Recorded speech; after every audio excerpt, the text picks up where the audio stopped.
Hello everyone. अपन audio book series में 2 book ख़त्म कर चुके हैं। अब है तीसरी बुक जो हम पढ़ रहे हैं। ये एक फिक्शनल है। फर्स्ट हमने पढ़ा रिच डैड पुअर डैड, फिर हमने पढ़ा richest person of Babylon. Babylon का सबसे अमीर आदमी। दोनों ऑडियो बुक हिंदी में है। मेरी रोटी बनाते हुए सब्जी काटते हुए है, ज़्यादा कुछ नहीं कर रहा था मैं। तो अभी हम जिम से आए हैं और अभी हमें खाना बनाना है। अभी हम अपनी तीसरी बुक जो हमने लास्ट वीडियो में स्टार्ट कर दी थी वहीं से कंटिन्यू करेंगे। द ब्रदर कर्मजोव, जो कि है फ्योडोर दोस्टोयेव्स्की या जो भी नाम है। Bro I am so sorry, but बहुत तारीफ सुनी है इस बुक की कि ये बुक ऑसम है। बहुत मज़ा आता है इसको पढ़ने में, सुनने में। वही ट्राई करते हैं कि हमें आता है कि नहीं आता।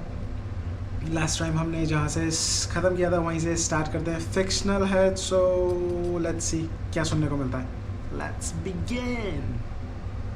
एक महत्वपूर्ण पत्रिका में एक अजीब लेख प्रकाशित किया जिसने आम लोगों का ध्यान आकर्षित किया, एक ऐसे विषय पर जिसके बारे में उसे कुछ भी नहीं पता था, क्योंकि वह प्राकृतिक विज्ञान का छात्र था। लेख एक ऐसे विषय पर था जिस पर उस समय हर जगह बहस हो रही थी, चर्च न्यायालयों की स्थिति। इस विषय पर कई राय पर चर्चा करने के बाद उन्होंने अपना खुद का दृष्टिकोण स्पष्ट किया। लेख के बारे में सबसे खास बात इसका लहजा और इसका अप्रत्याशित निष्कर्ष था। चर्च पार्टी के कई लोगों ने बिना किसी सवाल के उसे अपने पक्ष में माना, और फिर भी न केवल धर्मनिरपेक्षतावादी बल्कि नास्तिक भी उनकी प्रशंसा में शामिल हो गए। अंत में कुछ बुद्धिमान व्यक्तियों ने यह राय व्यक्त की कि यह लेख एक बेशर्म व्यंग्यात्मक व्यंग्य के अलावा कुछ नहीं था। मैं इस घटना का विशेष रूप से उल्लेख करता हूँ क्योंकि यह लेख हमारे पड़ोस में स्थित प्रसिद्ध मठ में पहुंचा था, जहाँ के निवासी चर्च की अदालतों के प्रश्न में विशेष रूप से रुचि रखते थे, लेकिन इससे पूरी तरह से भ्रमित हो गए थे।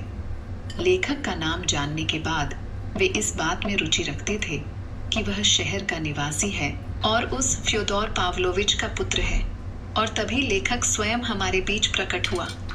मुझे याद है कि उस समय मैं अपने आप से एक निश्चित बेचैनी के साथ पूछ रहा था कि इवान फ्योदोरोविच हमारे बीच क्यों आया था। यह भाग्यपूर्ण यात्रा जो इतने सारे परिणामों की ओर ले जाने वाला पहला कदम था, मैंने कभी अपने आप को पूरी तरह से समझाया नहीं। पहली नज़र में यह अजीब लग रहा था कि एक युवा व्यक्ति इतना विद्वान, इतना गर्वित और जाहिर तौर पर इतना सतर्क अचानक ऐसे बदनाम घर में आ गया, और एक पिता जिसने उसे जीवन भर अनदेखा किया शायद ही उसे जानता था, कभी उसके बारे में नहीं सोचा और किसी भी परिस्थिति में उसे पैसे नहीं दिए।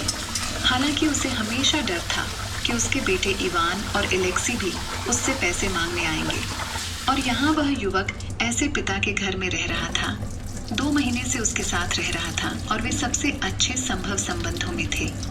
ये आखिरी तथ्य कई अन्य लोगों के साथ साथ मेरे लिए भी आश्चर्य का एक विशेष कारण था। प्योत्र एलेक्जेंड्रोविच म्यूसोव, जिनके बारे में हम पहले ही बात कर चुके हैं, फ्योदोर पाव्लोविच की पहली पत्नी के चचेरे भाई, फिर से उनकी संपत्ति की यात्रा पर पड़ोस में आए थे। वह पेरिस से आए थे, जो उनका स्थायी घर था।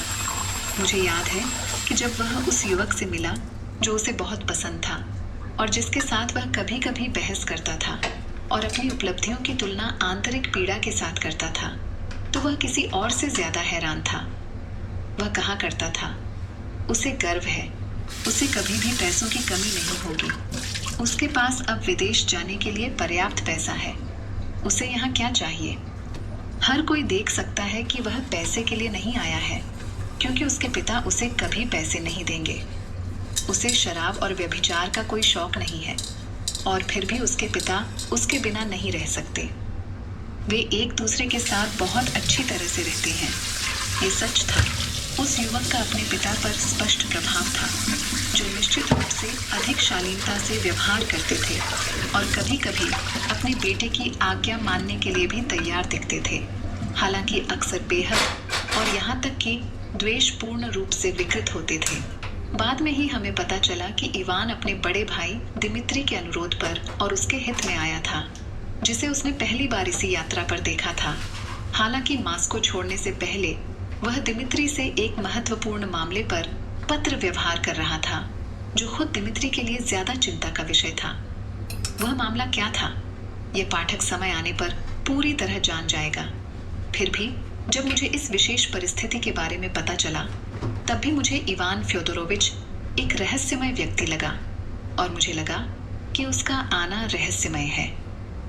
मैं यह भी जोड़ सकता हूँ कि इवान उस समय अपने पिता और अपने बड़े भाई दिमित्री के बीच मध्यस्थ के रूप में आया था, जो अपने पिता के साथ खुलेआम झगड़ा कर रहा था और यहाँ तक कि उसके खिलाफ कार्रवाई करने की योजना बना रहा था। मैं फिर से कहता हूँ, परिवार अब पहली बार एकजुट हुआ था और इसके कुछ सदस्य अपने जीवन में पहली बार मिले थे। छोटा भाई एलेक्सी हमारे बीच 1 साल से था और तीनों में से सबसे पहले आया था। ये उस भाई एलेक्सी के बारे में है जिसके बारे में इस परिचय में बात करना मुझे सबसे कठिन लगता है। फिर भी मुझे उसके बारे में कुछ प्रारंभिक विवरण देना होगा, यदि केवल एक अजीब तथ्य को स्पष्ट करने के लिए, जो यह है कि मुझे अपने नायक को एक नौसिखिए की तरह कैसोक पहने हुए पाठक के सामने पेश करना है। हाँ, वह पिछले 1 साल से हमारे मठ में था और ऐसा लग रहा था कि वह अपना बाकी जीवन वहाँ एकांत में बिताना चाहता था। चौथा अध्याय। तीसरा बेटा एलोशा। वह केवल 20 वर्ष का था। उसका भाई इवान उस समय अपने 24वें वर्ष में था, जबकि उनका बड़ा भाई दिमित्री 27 वर्ष का था। सबसे पहले मुझे यह स्पष्ट करना होगा कि यह युवक एलोशा कोई कट्टरपंथी नहीं था और कम से कम मेरी राय में कोई रहस्यवादी भी नहीं था। मैं शुरू से ही अपनी पूरी राय देना चाहता हूँ। वह मानवता का एक प्रारंभिक प्रेमी था और उसने मठवासी जीवन को इसलिए अपनाया क्योंकि उस समय उसे लगा कि यह उसकी आत्मा के लिए आदर्श पलायन था, जो सांसारिक दुष्टता के अंधेरे से प्रेम के प्रकाश की ओर संघर्ष कर रही थी। और इस जीवन ने उसे इस तरह से प्रभावित किया क्योंकि उसने उस समय, जैसा कि उसने सोचा था, एक असाधारण व्यक्ति को पाया, हमारे प्रसिद्ध बुजुर्ग जोसिमो, जिसके साथ वह अपने उत्साही दिल के सभी पहले प्यार से जुड़ गया था। लेकिन मैं इस बात से इनकार नहीं करता कि वह उस समय भी बहुत अजीब था और वास्तव में अपने पालने से ऐसा ही था। वैसे मैंने पहले ही उल्लेख किया है कि यद्यपि उसने अपने 4थे वर्ष में अपनी माँ को खो दिया था, लेकिन वह उसे जीवन भर याद रखता था। उसका चेहरा, उसका दुलार, जैसे कि वह मेरे सामने जीवित थी। ऐसी यादें, जैसा कि हर कोई जानता है, बहुत पहले से, यहाँ तक कि 2 साल की उम्र से भी बनी रहती हैं। लेकिन पूरी जिंदगी अंधेरे में से रोशनी के धब्बे की तरह, एक बड़ी तस्वीर के फटे हुए कोने की तरह, जो उस टुकड़े को छोड़कर पूरी तरह से फीकी और गायब हो गई है। उसके साथ भी ऐसा ही हुआ। उसे एक शांत गर्मी की शाम याद आई, एक खुली खिड़की, डूबते सूरज की तिरछी किरणें, जिसे वह सबसे स्पष्ट रूप से याद करता है। कमरे के एक कोने में पवित्र छवि, उसके सामने एक जलता हुआ दीपक और छवि के सामने घुटनों के बल बैठी उसकी माँ, रोते बिलखते हुए पागलों की तरह रो रही थी। उसे दोनों बाहों में जकड़ रही थी, उसे इतना दबा रही थी कि उसे दर्द होने लगा और भगवान की माँ से उसके लिए प्रार्थना कर रही थी। उसे दोनों बाहों में पकड़कर छवि के सामने रख रही थी, मानो उसे माँ की सुरक्षा में रखना चाहती हो। और अचानक एक नर्स दौड़ती हुई आती है और उसे भयभीत होकर उससे छीन लेती है। वह तस्वीर थी और एलोशा को उस क्षण अपनी माँ का चेहरा याद आ गया। वह अक्सर कहता था कि वह उन्मत्त था, लेकिन जैसा कि उसे याद है, सुंदर था। लेकिन वह शायद ही कभी किसी से इस याद के बारे में बात करने की परवाह करता था। अपने बचपन और युवावस्था में वह किसी भी तरह से विस्तृत नहीं था और वास्तव में बहुत कम बोलता था, लेकिन शर्म या उदास असामाजिकता से नहीं। इसके विपरीत कुछ अलग से, एक तरह की आंतरिक व्यस्तता से, जो पूरी तरह से व्यक्तिगत और अन्य लोगों से बेपरवाह थी, लेकिन उसके लिए इतनी महत्वपूर्ण थी कि वह दूसरों को भूल जाता था। लेकिन वह लोगों से प्यार करता था। वह अपने पूरे जीवन में लोगों पर पूर्ण विश्वास करता था। फिर भी कोई भी उसे कभी भी एक मूर्ख या भोला व्यक्ति नहीं मानता था।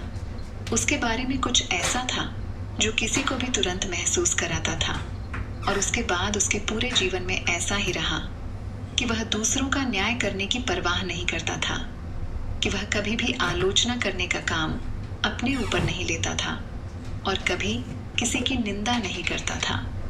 वह वास्तव में बिना किसी निंदा के सब कुछ स्वीकार करता था।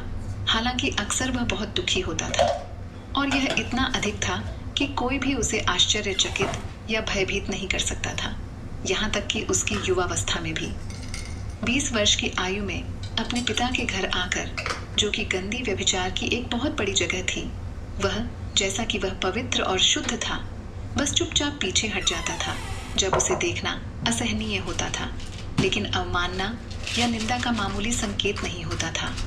उनके पिता, जो एक बार आश्रित स्थिति में थे और इसलिए संवेदनशील और अपराध करने के लिए तैयार थे, पहले तो उनसे अविश्वास और उदासीनता से मिले। वह ज्यादा नहीं बोलता, वह कहा करता था, और अधिक सोचता है, लेकिन जल्द ही वास्तव में एक पखवाड़े के भीतर उसने उसे गले लगाना और उसे बुरी तरह से चूमना शुरू कर दिया। नशे में धुत आंसुओं के साथ, भावुकता के साथ, फिर भी उसने स्पष्ट रूप से उसके लिए एक वास्तविक और गहरा स्नेह महसूस किया, जैसा कि वह पहले कभी किसी के लिए महसूस करने में सक्षम नहीं था। वास्तव में हर कोई इस युवा को जहां भी जाता था प्यार करता था, और यह उसके बचपन से ही ऐसा था। जब वह अपने संरक्षक और उपकारकर्ता येफिम पेत्रोविच पोलेनो के घर में दाखिल हुआ, तो उसने पूरे परिवार का दिल जीत लिया, ताकि वे उसे अपने बच्चे की तरह ही देखें। फिर भी वह इतनी कम उम्र में घर में दाखिल हुआ कि वह न तो किसी योजना से काम कर सकता था और न ही प्यार जीतने में कोई चालाकी कर सकता था। इसलिए खुद को सीधे और अनजाने में प्यार पाने का उपहार उसके अंदर, उसके स्वभाव में ही निहित था। स्कूल में भी यही स्थिति थी। हालांकि वह उन बच्चों में से एक लगता था जिन पर उनके सहपाठियों द्वारा अविश्वास किया जाता है, कभी कभी उनका उपहास किया जाता है और यहाँ तक कि उन्हें नापसंद भी किया जाता है। उदाहरण के लिए, वह सपनों में खोया रहता था और काफी अकेला रहता था। बचपन से ही उसे पढ़ने के लिए कोने में छिपने का शौक था, और फिर भी वह स्कूल में रहने के दौरान सभी का पसंदीदा था। वह कभी भी चंचल या खुशमिजाज नहीं होता था, लेकिन कोई भी पहली नजर में ही देख सकता था कि यह किसी उदासी की वजह से नहीं था। इसके विपरीत वह उज्जवल और अच्छे स्वभाव का था। उसने अपने स्कूल के साथियों के बीच कभी दिखावा करने की कोशिश नहीं की। शायद इस वजह से वह कभी किसी से नहीं डरता था।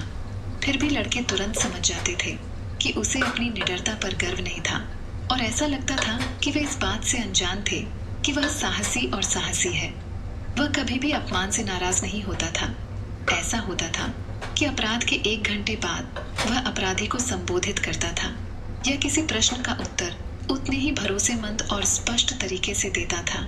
ऐसा नहीं था कि वह अपमान को भूल गया था या जानबूझकर माफ कर दिया था, बल्कि बस इतना था कि वह इसे अपमान नहीं मानता था और इसने लड़कों को पूरी तरह से जीत लिया और मोहित कर लिया। उसकी एक विशेषता थी जिसके कारण उसके सभी स्कूली साथी नीचे से ऊपर तक उसका मजाक उड़ाना चाहते थे। द्वेष से नहीं, बल्कि इसलिए कि इससे उन्हें मजा आता था। ये विशेषता थी एक जंगली कट्टर विनम्रता और शुद्धता। वह महिलाओं के बारे में कुछ शब्द और कुछ बातचीत सुनना बर्दाश्त नहीं कर सकता था। स्कूलों में कुछ शब्द और बातचीत हैं जिन्हें दुर्भाग्य से मिटाना असंभव है। मन और दिल से शुद्ध लड़के, लगभग बच्चे, स्कूल में आपस में और यहाँ तक कि ऊंची आवाज में उन चीजों, चित्रों और छवियों के बारे में बात करना पसंद करते हैं जिनके बारे में सैनिक भी कभी-कभी बोलने में संकोच करते हैं। इससे भी बढ़कर बहुत सी ऐसी चीजें जिनके बारे में सैनिकों को कोई जानकारी या अवधारणा नहीं होती है, वे हमारे बौद्धिक और उच्च वर्गों के बहुत छोटे बच्चों को परिचित हैं। इसमें कोई नैतिक पतन नहीं है, कोई वास्तविक भ्रष्ट आंतरिक संदेह नहीं है, लेकिन इसका आभास है, और इसे अक्सर उनके बीच परिष्कृत, सूक्ष्म, साहसी और अनुकरणीय माना जाता है। यह देखते हुए कि एलोशा करमाजोव ने उसके बारे में बात करते समय अपनी उंगलियां अपने कानों में डाल ली, वे कभी कभी उसके चारों ओर भीड़ लगा लेते थे, उसके हाथ खींच लेते थे और दोनों कानों में भद्दी भद्दी बातें चिल्लाते थे, जबकि वह संघर्ष करता था, फर्श पर फिसल जाता था, गाली का एक भी शब्द बोले बिना खुद को छिपाने की कोशिश करता था, चुपचाप उनके अपमान को सहता था।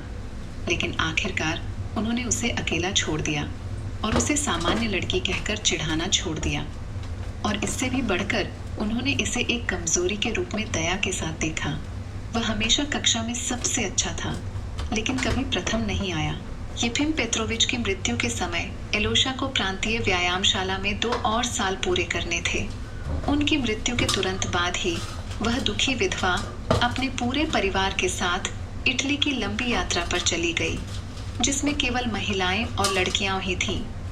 एलोशा येफिम पेत्रोविच के 2 दूर के रिश्तेदारों के घर रहने चला गया, जिन महिलाओं को उसने पहले कभी नहीं देखा था। वह उनके साथ किस तरह रहता था, ये उसे खुद नहीं पता था।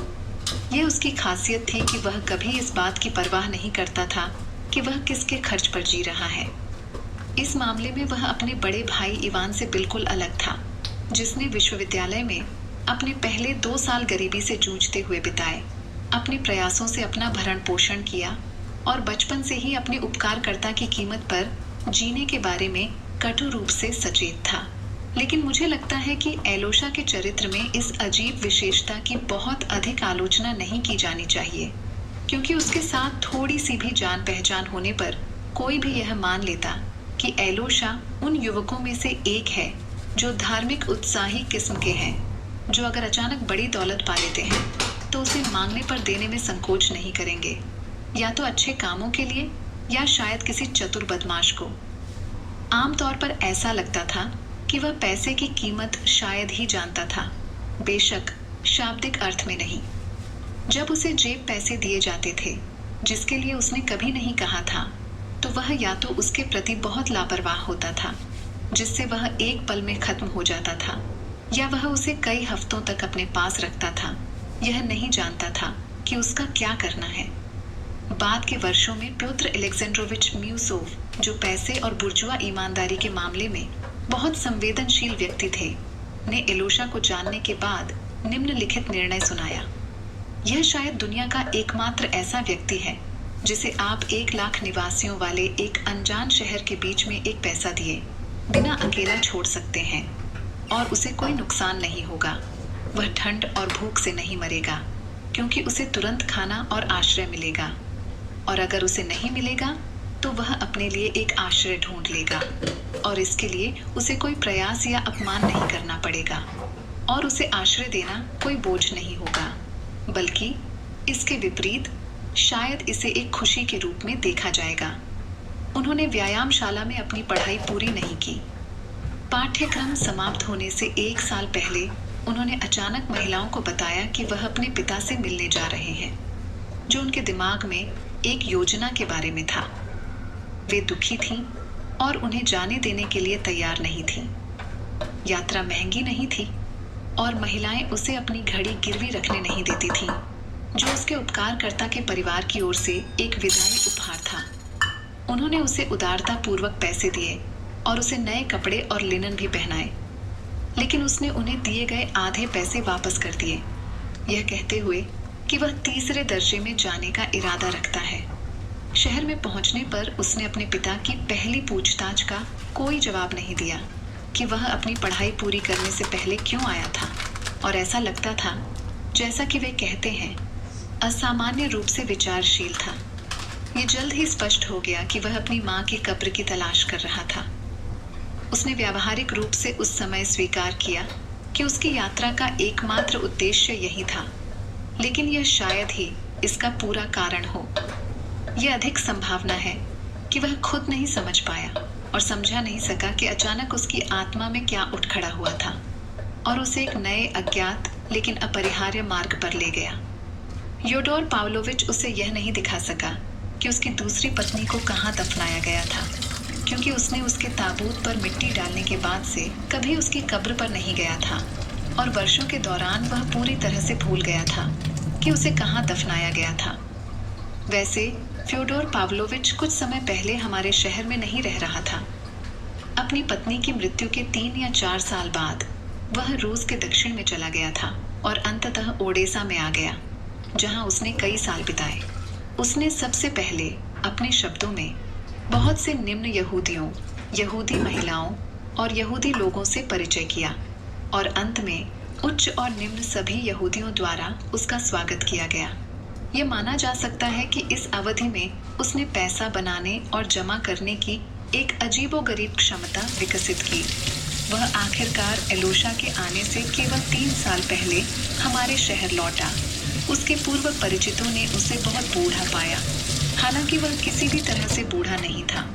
वह पहले से ज्यादा गरिमा के साथ नहीं, बल्कि ज्यादा बेशर्मी के साथ पेश आता था। पहले वाला विदूषक दूसरों को विदूषक बनाने की एक अहंकारी प्रवृत्ति दिखाता था। महिलाओं के साथ उसका व्यवहार पहले जैसा नहीं था, बल्कि और भी ज्यादा घिनौना था। थोड़े ही समय में उसने जिले में बहुत सी नई शराब खाने खोल दिए। यह स्पष्ट था कि उसके पास शायद 1 लाख रूबल या उससे भी कम थे। शहर और जिले के बहुत से निवासी जल्द ही उसके कर्जदार हो गए थे और बेशक उन्होंने अच्छी सुरक्षा भी दी थी। हाल ही में वह किसी तरह फूला हुआ और ज्यादा गैर जिम्मेदार, ज्यादा असमान दिखने लगा था। एक तरह की असंगति में डूब गया था। एक काम शुरू करके दूसरा करता रहता था, मानो वह खुद को पूरी तरह से छोड़ रहा हो।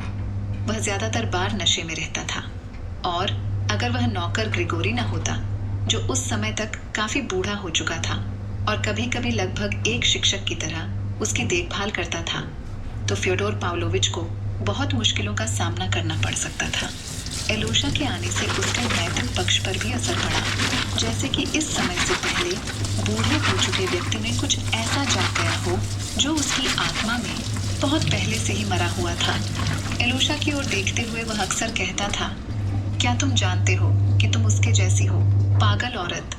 यही वह नाम था जिसे वह अपनी मृत पत्नी एलोशा की माँ कहता था। ग्रिगोरी ही वह था जिसने एलोशा को पागल औरत की कब्र दिखाई। वह उसे हमारे शहर के कब्रिस्तान में ले गया और उसे एक दूर कोने में एक कच्चा लोहे का मकबरा दिखाया, जो सस्ता था लेकिन शालीनता से रखा गया था, जिस पर मृतक का नाम और उम्र और उसकी मृत्यु की तारीख लिखी हुई थी, और नीचे 4 पंक्तियों वाली कविता थी, जैसे कि पुराने जमाने के मध्यम वर्ग के मकबरों पर आमतौर पर इस्तेमाल की जाती है। एलोशा को आश्चर्य हुआ कि यह मकबरा ग्रिगोरी का बनाया हुआ निकला। उसने इसे अपने खर्च पर गरीब पागल औरत की कब्र पर बनवाया था, जब फ्योडोर पाव्लोविच, जिसे वह अक्सर कब्र के बारे में परेशान करता था, कब्र और अपनी सारी यादों को छोड़कर ओडेसा चला गया था। एलोशा ने अपनी माँ की कब्र को देखकर कोई विशेष भावना नहीं दिखाई। उसने केवल ग्रिगोरी द्वारा कब्र के निर्माण के बारे में विस्तार से और गंभीरता से कही गई बातें सुनी। वह सिर झुकाए खड़ा रहा और बिना कुछ बोले चला गया। शायद 1 साल बाद वह कब्रिस्तान में फिर से गया, लेकिन इस छोटी सी घटना का फ्योदोर पाव्लोविच पर प्रभाव पड़ा, और यह बहुत ही मौलिक था। वह अचानक अपनी पत्नी की आत्मा की शांति के लिए 1000 रूबल लेकर हमारे मठ में आया, लेकिन दूसरी पत्नी एलोशा की माँ पागल औरत के लिए नहीं, बल्कि पहली पत्नी एडेलेडा इवानोवना के लिए, जो उसे पीटती थी। उसी दिन शाम को वह शराब के नशे में धुत हो गया और एलोशा के सामने भिक्षुओं को गालियां दी। वह खुद धार्मिक नहीं था। उसने शायद कभी किसी संत की छवि के सामने एक पैसा भी मोमबत्ती नहीं जलाई थी। ऐसे लोगों में अचानक भावना और अचानक विचार के अजीब आवेग आम है। मैंने पहले ही उल्लेख किया है कि वह फूला हुआ लग रहा था। इस समय उसके चेहरे पर कुछ ऐसा दिख रहा था जो उसके जीवन के बारे में स्पष्ट रूप से गवाही दे रहा था।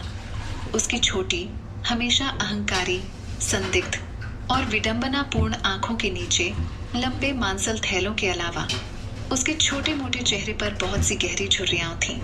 उसके नुकीले ठोड़ी के नीचे एक बड़ा मांसल गंडमाला जैसा लटकता हुआ एडम का सेब था, जो उसे एक अजीबोगरीब, घृणित, कामुक रूप देता था। उसके साथ एक लंबा लालची मुंह और भरे हुए होंठ, जिसके बीच काले सड़े हुए दांतों के छोटे छोटे टुकड़े दिखाई दे रहे थे। जब भी वह बोलना शुरू करता, वह लार टपकाता था। उसे अपने चेहरे का मजाक उड़ाने का बहुत शौक था, हालांकि मेरा मानना है कि वह इससे संतुष्ट था। वह खास तौर पर अपनी नाक की ओर इशारा करता था, जो बहुत बड़ी नहीं थी, लेकिन बहुत नाजुक और स्पष्ट रूप से तीखी थी। एक सामान्य रोमन नाक, वह कहा करता था। मेरे गंडमाला के साथ मैं पतनशील काल के एक प्राचीन रोमन कुलीन व्यक्ति जैसा दिखता हूँ। उसे इस पर गर्व था। अपनी माँ की कब्र पर जाने के कुछ समय बाद ही एलोशा ने अचानक घोषणा की कि वह मठ में प्रवेश करना चाहता है और भिक्षु उसे एक नौसिखिया के रूप में स्वीकार करने के लिए तैयार हैं। उन्होंने बताया कि यह उनकी प्रबल इच्छा थी और वह अपने पिता के रूप में उनकी सहमति मांग रहे थे। बूढ़ा आदमी जानता था कि एल्डर जोसिमा, जो एम में रह रहा था ओनास्टरी आश्रम में, उसने अपने सौम्य लड़के पर विशेष प्रभाव डाला था। वह निश्चित रूप से उनमें से सबसे ईमानदार भिक्षु है। उसने एलोशा की बात विचारपूर्ण चुप्पी में सुनने के बाद और उसके अनुरोध पर शायद ही आश्चर्यचकित होने के बाद टिप्पणी की, हम्मा, तो तुम वहां रहना चाहते हो, मेरे सौम्य लड़के? वह आधा नशे में था और अचानक उसने अपनी धीमी आधी नशे वाली मुस्कान बिखेरी, जो एक निश्चित चालाकी और नशे में धुत होने के बिना नहीं थी। हम्मा, मुझे पहले से ही अंदाजा था कि तुम्हारा अंत कुछ इस तरह होगा। क्या तुम इस पर विश्वास करोगे? तुम इसके लिए सीधे जा रहे थे। खैर, निश्चित रूप से तुम्हारे पास अपने 2000 हैं। यह तुम्हारे लिए दहेज है और मैं तुम्हें कभी नहीं छोड़ूंगा मेरे देवदूत। और अगर वे इसके लिए कहेंगे तो मैं तुम्हारे लिए जो भी चाहिए वह चुकाऊंगा। लेकिन बेशक अगर वे नहीं मांगते हैं तो हमें उन्हें क्यों परेशान करना चाहिए? तुम क्या कहते हो? तुम्हें पता है तुम कैनरी की तरह पैसे खर्च करते हो, हफ्ते में 2 दाने। क्या तुम्हें पता है कि एक मठ के पास शहर के बाहर एक जगह है जहां हर बच्चा जानता है कि वहां कोई नहीं है सिवाय भिक्षुओं की पत्नियों के, जैसा कि उन्हें कहा जाता है। 30 महिलाएं, मुझे लगता है। मैं खुद वहां गया हूं। तुम्हें पता है, यह अपने तरीके से दिलचस्प है, बेशक विविधता के रूप में। सबसे बुरी बात यह है कि यह बहुत ही रूसी है। वहां कोई फ्रांसीसी महिला नहीं है। बेशक वे उन्हें जल्दी से पा सकते हैं, उनके पास बहुत पैसा है। अगर उन्हें इसके बारे में पता चलता है तो वे साथ आएंगे। खैर, यहाँ ऐसा कुछ नहीं है। कोई भिक्षुओं की पत्नियां नहीं हैं और 200 भिक्षु हैं। वे ईमानदार हैं, वे उपवास रखते हैं। मैं मानता हूँ। तो तुम भिक्षु बनना चाहते हो? और क्या तुम जानते हो कि मुझे तुम्हें खोने का दुख है, एलोशा? क्या तुम यकीन करोगे, मैं वास्तव में तुमसे प्यार करने लगा हूँ। खैर, यह एक अच्छा अवसर है। तुम हम पापियों के लिए प्रार्थना करोगे। हमने यहाँ बहुत पाप किया है। मैं हमेशा सोचता रहा हूँ कि मेरे लिए कौन प्रार्थना करेगा, और क्या दुनिया में ऐसा करने वाला कोई है? मेरे प्यारे लड़के, मैं इस बारे में बहुत मूर्ख हूँ। तुम इस पर विश्वास नहीं करोगे। भयानक। तुम देखो, मैं इसके बारे में कितना भी मूर्ख क्यों न हो, मैं सोचता रहता हूँ समय समय पर। बेशक हर समय नहीं। मुझे लगता है कि यह असंभव है कि शैतान मुझे मरने के बाद अपने हुक के साथ नरक में खींचना भूल जाए। फिर मैं सोचता हूँ, हुक, वे उन्हें कहाँ से लाएंगे? लोहे के हुक, वे उन्हें कहाँ बनाते हैं? क्या वहाँ किसी तरह की ढलाई की फैक्ट्री है? मठ के भिक्षु शायद मानते हैं कि नरक में एक छत है। उदाहरण के लिए, अब मैं नरक में विश्वास करने के लिए तैयार हूँ, लेकिन बिना छत के। यह इसे और अधिक परिष्कृत, अधिक प्रबुद्ध, अधिक लूथरन बनाता है। और आखिरकार इससे क्या फर्क पड़ता है कि इसकी छत है या नहीं? लेकिन क्या आप जानते हैं, इसमें एक बहुत बड़ा सवाल शामिल है। अगर छत नहीं है तो कोई हुक नहीं हो सकता, और अगर हुक नहीं है तो यह सब टूट जाएगा, जो फिर से असंभव है, क्योंकि तब मुझे नरक में खींचने वाला कोई नहीं होगा। और अगर वे मुझे नीचे नहीं खींचते तो दुनिया में न्याय क्या है? इल फॉर्ट्रेट लेस इन्वेंटर, वे हुक, केवल मेरे लिए जानबूझकर। क्योंकि अगर आप केवल जानते, एलोशा, मैं कितना बदमाश हूँ। लेकिन वहाँ कोई हुक नहीं है। एलोशा ने अपने पिता को धीरे से और गंभीरता से देखते हुए कहा, हाँ, केवल हुक की छायाएं, मुझे पता है। एक फ्रांसीसी ने नरक का वर्णन इस तरह किया, जय बू लोम्ब्रे डुन कोचर, क्वी एवेक लोम्ब्रे डुन ब्रोसे फ्लोटेट लोम्ब्रे डुन कैरोस। तुम्हें कैसे पता कि वहाँ कोई हुक नहीं है, डार्लिंग? जब तुम भिक्षुओं के साथ रहोगे तो तुम एक अलग धुन गाओगे। लेकिन वहाँ जाओ और सच्चाई का पता लगाओ, और फिर आकर मुझे बताओ। वैसे भी अगर कोई जानता है कि वहाँ क्या है तो दूसरी दुनिया में जाना आसान है। इसके अलावा यहाँ मेरे साथ एक शराबी बूढ़े आदमी और युवा वेश्याओं के साथ रहने की तुलना में भिक्षुओं के साथ यह तुम्हारे लिए अधिक उचित होगा। हालांकि तुम एक देवदूत की तरह हो, कुछ भी तुम्हें छू नहीं सकता, और मैं हिम्मत करके कहता हूँ कि वहाँ कुछ भी तुम्हें छू नहीं सकता। इसलिए मैंने तुम्हें जाने दिया, क्योंकि मुझे इसकी उम्मीद है। तुम्हारे पास अपनी सारी बुद्धि है। तुम जलोगे और जलकर राख हो जाओगे। तुम ठीक हो जाओगे और फिर वापस आ जाओगे, और मैं तुम्हारा इंतजार करूंगा। मुझे लगता है कि तुम दुनिया में एकमात्र प्राणी हो जिसने मेरी निंदा नहीं की है। मेरे प्यारे लड़के, मैं इसे महसूस करता हूँ। तुम जानते हो, मैं इसे महसूस करने से खुद को रोक नहीं सकता। और वह रोना भी शुरू कर दिया। वह भावुक था, वह दुष्ट और भावुक था। अध्याय 5। बुजुर्ग, मेरे कुछ पाठक कल्पना कर सकते हैं कि मेरा युवक एक बीमार, आनंदित, खराब विकसित प्राणी, एक पीला तपेदिक सपने देखने वाला था। इसके विपरीत एलोशा उस समय एक अच्छी तरह से विकसित, लाल गालों वाला 19 साल का स्पष्ट आंखों वाला लड़का था, जो स्वास्थ्य से चमक रहा था। वह बहुत सुंदर मध्यम लंबा, गहरे भूरे रंग के बाल, नियमित बल्कि लंबे अंडाकार आकार का चेहरा और चौड़ी चौड़ी गहरे भूरे रंग की चमकती हुई आंखें थीं। वह बहुत विचारशील था और जाहिर तौर पर बहुत शांत था। मुझे बताया जाएगा शायद कि लाल गाल कट्टरता और रहस्यवाद के साथ असंगत नहीं है, लेकिन मुझे लगता है कि एलोशा किसी भी व्यक्ति से ज्यादा यथार्थवादी था। ओह, इसमें कोई संदेह नहीं है कि मठ में वह चमत्कारों में पूरी तरह से विश्वास करता था, लेकिन मेरी सोच के अनुसार चमत्कार कभी भी यथार्थवादी के लिए बाधा नहीं बनते। यह चमत्कार नहीं है जो यथार्थवादियों को विश्वास के लिए प्रेरित करता है। सच्चा यथार्थवादी, अगर वह अविश्वासी है, तो हमेशा ताकत और क्षमता पाएगा चमत्कार में अविश्वास करना, और यदि उसे किसी चमत्कार को अकाट्य तथ्य के रूप में सामना करना पड़े, तो वह उस तथ्य को स्वीकार करने के बजाय अपनी इंद्रियों पर अविश्वास करना पसंद करेगा। यदि वह इसे स्वीकार भी करता है, तो वह इसे प्रकृति के एक तथ्य के रूप में स्वीकार करता है, जिसे तब तक वह पहचान नहीं पाया है। यथार्थवादी के अनुसार विश्वास चमत्कार से नहीं, बल्कि चमत्कार आस्था से उत्पन्न होता है। यदि यथार्थवादी एक बार विश्वास कर लेता है, तो वह अपने यथार्थवाद के कारण चमत्कार को भी स्वीकार करने के लिए बाध्य होता है। प्रेरित थॉमस ने कहा कि वह तब तक विश्वास नहीं करेगा जब तक वह देख नहीं लेता, लेकिन जब उसने देखा तो उसने कहा, मेरे प्रभु और मेरे ईश्वर। क्या यह चमत्कार था जिसने उसे विश्वास करने के लिए मजबूर किया? संभवतः नहीं, लेकिन उसने केवल इसीलिए विश्वास किया क्योंकि वह विश्वास करना चाहता था, और संभवतः उसने अपने गुप्त हृदय में पूरी